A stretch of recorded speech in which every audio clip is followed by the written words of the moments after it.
হয় প্রতিদিন তোলা, না হলে মাসে মাসে তোলা, দিতে না পারলেই মারধর। উত্তর 24 পরগনার পলতায় চাঞ্চল্যকর অভিযোগ স্থানীয় তৃণমূল কাউন্সিলরের ঘনিষ্ঠের বিরুদ্ধে। মুখ খুলতে নারাজ কাউন্সিলর। কাউন্সিলর প্রসূন সরকার আমাদের পাড়ায় ছেলেদের টাকায় চলে। স্টেশন লাগোয়া দোকান এবং ঝুপড়িবাসীদের থেকে তোলাবাজি। অভিযোগ উত্তর 24 পরগনার পলতায়।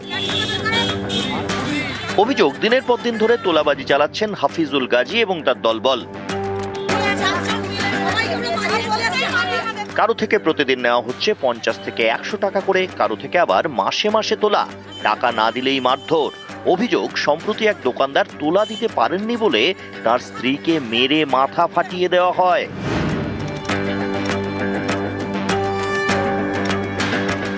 আমার মাথায় মেরেছে, ঘর থেকে টেনে নিয়ে মারছিল, বাঁশ দিয়ে ওকে মারতে গেছিল, সেই বাঁশটা আমি ধরতে গেছি, সেই বাঁশটা দিয়ে আমাকে মেরেছে। সব সময় আমাদের কাউন্সিলর ওদের কথা শোনে।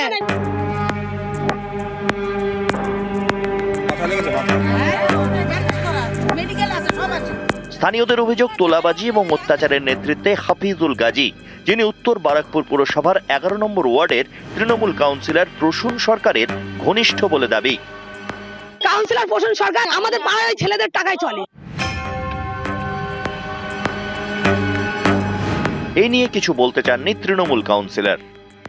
পুলিশ প্রশাসনকে যা যা পদক্ষেপ নেওয়া সেই পদক্ষেপ তাদেরকে আমরা নিতে বলে দিয়েছি। হাফিজ গাজী বা কেউ যদি তোলা তলে, যারা তৃণমূল করি আমরা নিশ্চয়ই সেটাকে সমর্থন করি না। কোনো গুন্ডামি এই ধরনের কোনো কিছু নেই।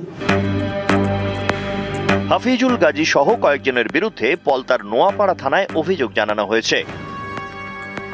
উত্তর 24 পরগনার পলতা থেকে অরুণ ঘোষ, নিউজ 18 বাংলা।